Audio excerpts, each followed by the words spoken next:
नमस्कार, मैं संकेत अवरे। इतना खुश होने का पहला रीजन मैं बता देता हूँ कि संजय मल्होत्रा साहब आ चुके हैं। अब वो आए हैं इसीलिए इतना ज्यादा खुश बिल्कुल भी नहीं हूँ, उसका रीजन आगे बताऊंगा। बट पहले एक चीज मैं आपको बताना चाहता हूँ कि जो भी अब शक्तिकांता दास जा चुके हैं उनकी जगह पे ये आ चुके हैं। अब कुछ बहुत बड़ा होगा वगैरह वगैरह बहुत कुछ चल रहा है। बट मैं फिर से बोलता हूँ कि जो है वो एक सिस्टम है। सिस्टम को चेंज होने में बहुत वक्त लगता है और वक्त बताएगा कि एक्चुअली ये क्या कर सकते हैं। But we need to think on positive note कि हाँ जी कर सकते हैं। He is actually IITian. सबसे बड़ी बात, दूसरी इंपॉर्टेंट चीज, इनका फिनेंस बैकग्राउंड नहीं है। ये कौन है? ये आईआईटीएन है, कंप्यूटर इंजीनियर है। एक्चुअली कंप्यूटर इंजीनियर बंदा बिजनेस बहुत बढ़िया जानता है। बीच में इन्होंने कुछ स्टेटमेंट दिए थे कि जो जीएसटी के नोटिस भेज के जो हरासमेंट होता है वो पहले बंद कर लो, ताकि बिजनेसेस परेशान होने वाले हैं। जब बिजनेसेस बढ़ेंगे तब अपना रेवेन्यू बढ़ेगा। अननेसेसरी उनको उलझाए मत रखना, उनको लीगल कॉम्प्लिकेशंस में फंसाने की कोशिश मत करना। सो जब भी आप कोई भी एक नोटिस भेजते हो या जीएसटी के रिलेटेड या टैक्स रिलेटेड जो भी आप करते हो, सो बी कॉशियस, बी केयरफुल। जब भी एक क्लाइंट के ऊपर आप पॉइंट आउट करते हो तब। ये स्टेटमेंट मुझे बहुत अच्छा लगा था, क्योंकि एक बिजनेस ओनर को अगर आप कोई भी नोटिस आंख बंद करके भेज देते हो, अरे यार मुझे गड़बड़ लग रहा है, मुझे ये सारी चीजें बताओ, तो उसको उतने एफर्ट्स लगाने पड़ते हैं भाई साहब। उसके लिए उसका सीए, सीएस, उनकी टीम, सब लोग लग जाते हैं। उतना पैसा, उतना वक्त उसका जाया जाता है। सो दैट वहां पे थोड़ा फोकस होना चाहिए। अब ये बंदा मतलब मल्होत्रा साहब बिल्कुल बिजनेस जानते हैं, ये पेन जानते हैं, उनको धंधा समझ में आता है, उनको जीडीपी समझ में आता है। अब इसका मतलब बाकी सबको आता नहीं था, ऐसा बिल्कुल भी नहीं है। बट शक्तिकांता दास साहब का कहीं ना कहीं लग रहा था एक साल से जिस प्रकार से वो परफॉर्म कर रहे थे ना कहीं गड़बड़ है। हम अननेसेसरी जहां पे फोकस नहीं ज्यादा होना चाहिए वहां पे एफर्ट्स बहुत ज्यादा जा रहे थे। सिंपली मैं बोल देता हूं 80-20 रूल। जहां से 80% आउटपुट मिलता है ना, वहां पर ही 80% अपने एफर्ट्स लगने चाहिए। बट ये हो रहा था उल्टा। यहां पे हो रहा था ये कि जहां से 20% आउटपुट आता है वहां पे इनका 80% एफर्ट लग रहा था। नो डाउट इन्होंने बैंकिंग को अच्छा खासा टाइट रखा था, बट वो बहुत ही ज्यादा टाइट रखा था ऐसे मुझे लग रहा है, क्योंकि कहीं ना कहीं उसका बैकलैश ऑलरेडी बैंकिंग पे आता हुआ आपको नजर आ रहा था। और कुछ ही दिनों से हम बोल रहे थे कि बैंकिंग में अब शुरुआत हो चुकी है। फिर से एक बार बोलना चाहता हूं कि बैंकिंग में अब अच्छे दिन आने शुरू हो जाएंगे। पहली चीज, बाइंग सेलिंग का बिल्कुल भी रिकमेंडेशन नहीं है, जो भी अच्छे स्टॉक मिलते हैं आप लोग देख लेना। अब आता हूं साइकिल पे। साइकिल क्या होती है उसके पहले मैं आपको बताना चाहूंगा जो भी एफएमसीजी का हाल हो चुका है अभी फिलहाल मार्केट में, वाट लगी पड़ी है एफएमसीजी की। बहुत ज्यादा तगड़ी गिरावट हमें एफएमसीजी में मिल रही है देखने, जिसमें Godrej CP one of the stock है। हेवी गैप डाउन हो चुका है। आपके बहुत सारे कमेंट आए गोदरेज सीपी पे बात करना, इसीलिए मैं बात कर रहा हूं। गोदरेज ग्रुप का क्लियरली आउटलुक है कि हम बहुत बढ़िया परफॉर्म नहीं कर सकते, बिकॉज रीजन ये है कि अपना जीडीपी का ग्रोथ, अपना जीडीपी के ग्रोथ के पीछे का रीजन है rate cut. One of the biggest failure of RBI Indian government is a rate cut. मैं ऑलमोस्ट 9 महीने से ये चीज बोल रहा हूं कि रेट कट जल्द से जल्द करना पड़ेगा। देश की वाट लगा रहे लोग, मेरा क्लियर इन पे आरोप है। किसी को अच्छा लगे बुरा लगे, आई डोंट केयर, बट जो गलत है वो गलत है। जल्द से जल्द मुझे लगता है आपके नए गवर्नर एटलीस्ट एक्शन लेंगे और रेट कट के ऊपर फोकस करेंगे। जितना लेट करेंगे ना, अब ये गोदरेज का नाम आ रहा है, अब टाटा का नाम आ रहा है, बड़े बड़े कॉन्ग्लोमरेट्स को वाट लगा रखी है इन लोगों ने। इतना आसान नहीं होता बिजनेस चलाना, फटती है बिजनेस चलाने में। अब यहां पे ना आप लोग इतना ज्यादा हरेस करोगे बिजनेसेस को, तो उतना ही ज्यादा बिजनेसेस के रिजल्ट खराब आएंगे। जितना इनको तरसाओगे उतनी जीडीपी की वाट लगेगी, क्योंकि फंडामेंटल्स ही वही है। जब तक आप रेट कट नहीं करते तब तक लोगों के हाथ में पैसा नहीं जाएगा। लोगों के हाथ में पैसा नहीं जाएगा, वो सर्कुलेट नहीं होगा। जितना ज्यादा पैसा सर्कुलेट होगा उतनी ज्यादा आपकी इकोनॉमी प्लस जीडीपी बढ़िया परफॉर्म करेगी। यहां पे वो नहीं दिख रहा है। सो अगर आप अच्छे से देखो तो गोदरेज कंज्यूमर प्रोडक्ट ऊपर से नीचे फ्री फॉल हो रहा है। विद इन दिस फॉल अगर इसका आप पीई देखो 64.2 PE ratio, huge man, really huge. अब आप बोलोगे इसको ह्यूज क्यों बोल रहे हो? ट्रेंड्स को तो आपने कभी ह्यूज नहीं बोला पीई रेशो को। रीजन बताता हूं। इस स्टॉक का अगर आप देखो तो इसका सेल्स ग्रोथ आपको क्लियरली नजर आ रहा है 8.5% का। अब 8%, 8.5% जिसकी सेल्स ग्रोथ है उसको 64, 62, 70 किस बेसिस पे दे भाई? क्यों दे? जहां पे आप इन्फ्लेशन जितना भी ग्रो नहीं कर पा रहे हो तो आपका बिजनेस आगे जाके बहुत तगड़ा फंसने वाला है, और ये क्लियरली इंडिकेट हो रहा है। इसीलिए कुछ कंपनियां बहुत ज्यादा स्ट्रगल करते हुए आपको नजर आ जाएंगे आगे जाके, क्योंकि जिस प्रकार से इन्फ्लेशन बढ़ रहा है, जिस प्रकार से लोग स्पेंडिंग नहीं कर रहे हैं। अब दो चीजें आपको समझ में आ रही है, इन्फ्लेशन तो बढ़ रहा है और लोग स्पेंड भी नहीं कर रहे। अरे भाई, जब तक कोई स्पेंड नहीं करेगा तो इन्फ्लेशन कैसे होगा?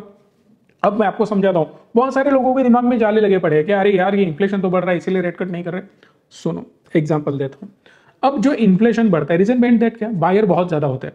बायर बहुत ज्यादा होते हैं, इसीलिए सेलर की तुलना में आप बोल सकते हो कि सेलर क्या बोलेगा, भाई मेरे पास बायर बहुत ज्यादा है, रेट में बढ़ा दूंगा। आज 100 आम मुझे बेचने हैं, बट बायर है मेरे पास 500, तो इसका मतलब क्या है? आज मैं 200 रुपए रेट लगाया था, मैं कल 300 लगाऊंगा, 400 लगाऊंगा, 500 लगाऊंगा। जितने ज्यादा बायर आएंगे उतनी ज्यादा प्राइस बढ़ती जाएगी। सिंपल लॉजिक है। तो यहां पे इसका मतलब यह हुआ कि बायर बहुत ज्यादा है? बिल्कुल भी नहीं। सिंपल लॉजिक बताता हूं। एफएमसीजी में देखो, आपको हेवी प्राइजेस नजर आ रहे हैं। बिस्कुट के प्राइजेस बढ़े हैं, कैडबरी के प्राइजेस बढ़े हैं, चॉकलेट्स के प्राइजेस बढ़े हैं।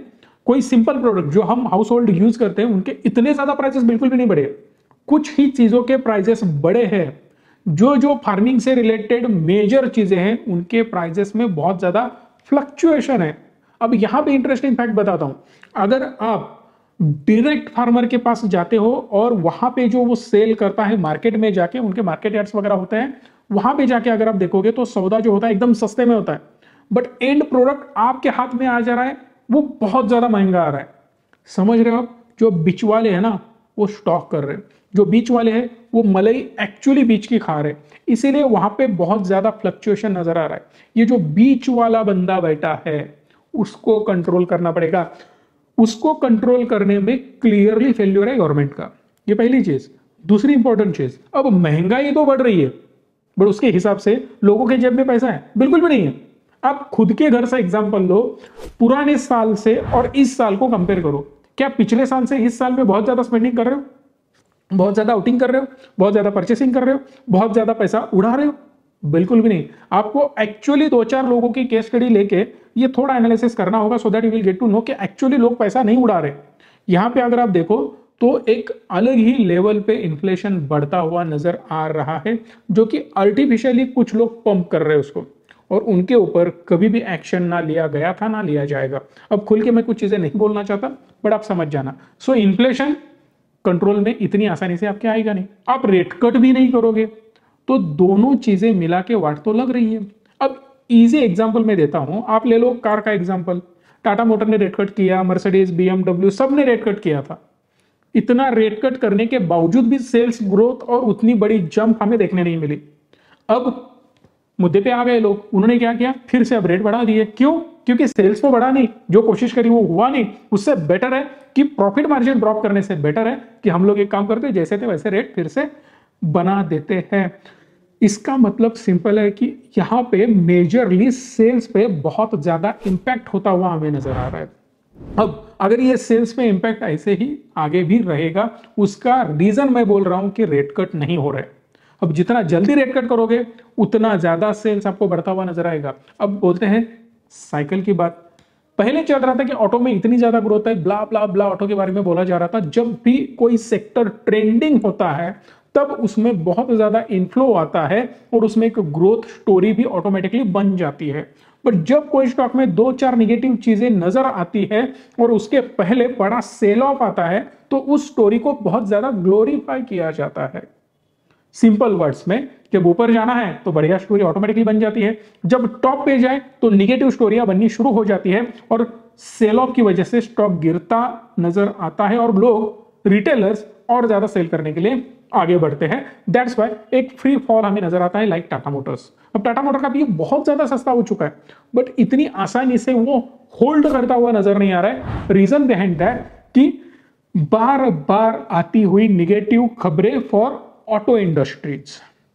अब मुझे यह समझ में आया ये साइकिल है। एक सिक्लिक सेक्टर में ग्रोथ आने के बाद वो फिर से नीचे आने लग जाता है।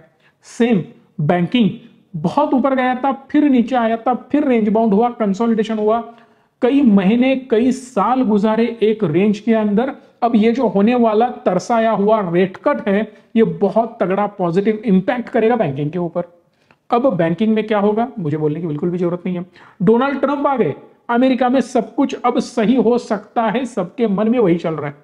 क्या रे यार, जो रिसेशन था कंसिस्टेंटली सब लोग बातें कर रहे थे कि अमेरिका खत्म होगा, कर्ज में डूबा है, अब इसका ये होगा वो होगा, अमेरिका का कोई फ्यूचर अब ब्राइट नहीं है। बैक टू बैक बड़े बड़े प्रॉब्लम्स अमेरिका के सामने खड़े हो जाएंगे और महासत्ता डूब जाएगा। अपना मीडिया पे देखा होगा कि बड़े बड़े एंकर्स बोल रहे थे कि अमेरिका खत्म होगा वगैरह वगैरह। जो चीज़ मैं कंसिस्टेंटली बोल रहा हूँ, चाइना और अमेरिका बहुत बड़ी इकोनॉमी है, उनके ऊपर निगेटिव बोलने से पहले 1,00,000 बार सोचना होगा। इतनी छोटी इकोनॉमीज नहीं है। और एक चीज़ याद रखना, जिसके जेब में थोड़ा भी पैसा होता है ना, जिसकी जेब थोड़ी भी गर्म होती है ना, वो बहुत चौड़ में रहता है। अरे सब चीज़ें हमारी जेब में है, उसके दिमाग में यही रहता है।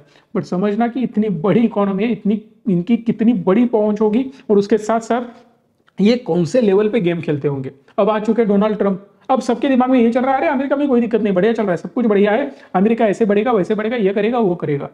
इन दिस केस जो भी आईटी का बिजनेस अमेरिका के साथ अपना चल रहा है ना, बढ़िया चल रहा है।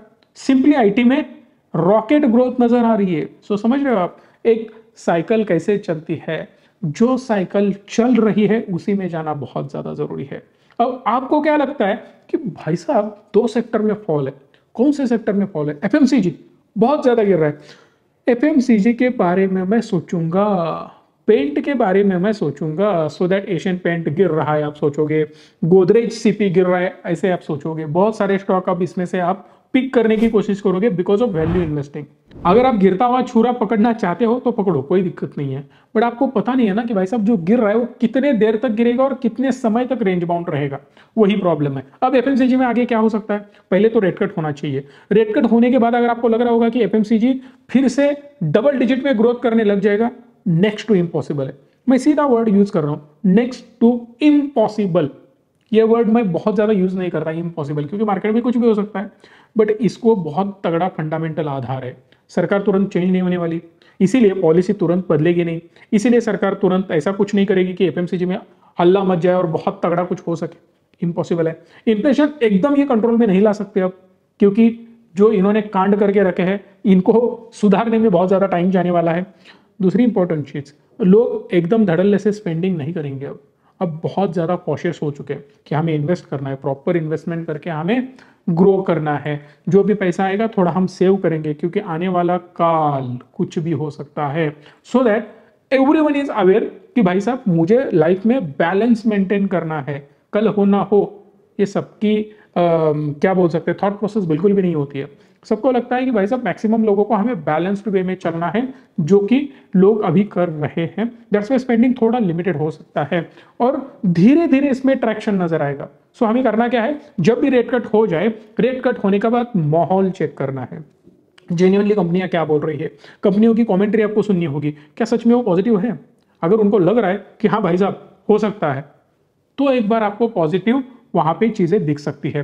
टाटा कंज्यूमर प्रोडक्ट देखो 67 पी है, जहां पे ईपीएस इनका 11 नजर आता है। गोदरेज सीपी का ईपीएस 3.62 माइनस है, वाट लगी पड़ी है।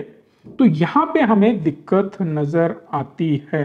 बट अगर आप बात करो टाटा कंज्यूमर की, उसकी भी सेल्स ग्रोथ कुछ इतनी बढ़िया नहीं है, हार्डली 9% की है, 9.5% की। वही मैं बोलना चाहता हूं कि सीधा 10-12% की ग्रोथ वगैरह एक्स्ट्रा यहां पे नहीं आएगी। हाँ, आधा 1-2%, 3% max, I don't think so उससे ज्यादा ये जाना चाहिए। बात करते हैं टाटा पावर की, जैसे कि उन्होंने क्लियरली बोल दिया मैनेजमेंट ने, हम एग्रेसिवली जाने, लाखों करोड़ों रुपए हम इस पे लगाने वाले हैं। इसका मतलब सिंपल है कि बहुत तगड़ा स्पेंडिंग होगा, कैपेक्स होगा और ये डबल डिजिट ग्रोथ कंसिस्टेंटली दिखाता रहेगा। अभी फिलहाल 3 साल की सेल्स ग्रोथ इसकी 23% है, विच इज इंडिकेटिंग कि भाई साहब धंधे में दम है और पैसा लगा रहे हैं। सो ये हमें सुनना बहुत ज्यादा जरूरी है जब भी कोई कमेंट्री आए। मैं बिल्कुल भी रिकमेंड नहीं कर रहा हूं, मैं एक एग्जांपल के तौर पे बता रहा हूं कि फिलहाल अभी यहाँ पे चल क्या रहा है, वो सारी चीजों पे फोकस अपना होना चाहिए। जैसे कि अगर आपने एक डिमैट अकाउंट हमारे पास खोला होगा तो डेफिनेटली हम आपको फ्री कोर्स प्रोवाइड करते हैं। अगर आपको लेना है, इन्वेस्टमेंट करनी है, बहुत अच्छे लेवल पे मार्केट का नॉलेज गेन करना है, सो यू कैन ज्वाइन आप डिस्क्रिप्शन में लिंक है, एक डीमैट अकाउंट खोल लेना। कुछ ही दिनों के अंदर हमारी बैच शुरू होने वाली है। हमने जानबूझ के उसको 10-12 दिन आगे पोस्टपोन कर रखा है। रीजन बिहाइंड दैट कि कुछ लोग अभी भी बचे हैं, उनको ऑनबोर्ड होने दो। वो जैसे ही होंगे हम आपको कम्युनिकेट करेंगे, आपको कम्युनिकेशन मिल जाएगा कि किस दिन से वो बैच शुरू होने वाली है। सो साइकिल जो भी चल रही है उसको पहचानना बहुत ज़्यादा ज़रूरी है। जब भी वो साइकिल में पैसा आएगा तब आपको पता चल जाएगा। पेंट का मैंने आपको एग्जांपल दिया था, बात करते हैं एशियन पेंट की। भाई साहब बिल्कुल भी बकवास रिजल्ट नहीं है उनका, ठीक ठाक है, बैलेंस्ड है, बट स्टॉक की लंका लगी पड़ी है। रीजन समझ रहे हो आप? सिंपल रीजन है, पैसा निकल गया। जब तक बड़ा आदमी सोचेगा नहीं ये ऊपर जाएगा और वो पैसा नहीं लगाएगा, आपको उसके सेल्स में भले ग्रोथ दिखे, आपको स्टॉक में ग्रोथ नहीं दिखेगी। मतलब हर जगह मैटर करता है पैसा। जब तक उतना तगड़ा पैसा उसमें ऐड नहीं होता, तब तक उतनी तगड़ी ग्रोथ आपको उस पर्टिकुलर स्टॉक में कोई भी हो नहीं दिखती है। ये चीज याद रखना। सो सिक्लिक सेक्टर में जब भी आप इन्वेस्ट करते हो तो उस साइकिल को पहचानना बहुत ज्यादा जरूरी है। अगर आपको यह वीडियो अच्छी लगी हो तो प्लीज लाइक शेयर और चैनल को सब्सक्राइब करना। धन्यवाद। Stay tune and stay positive.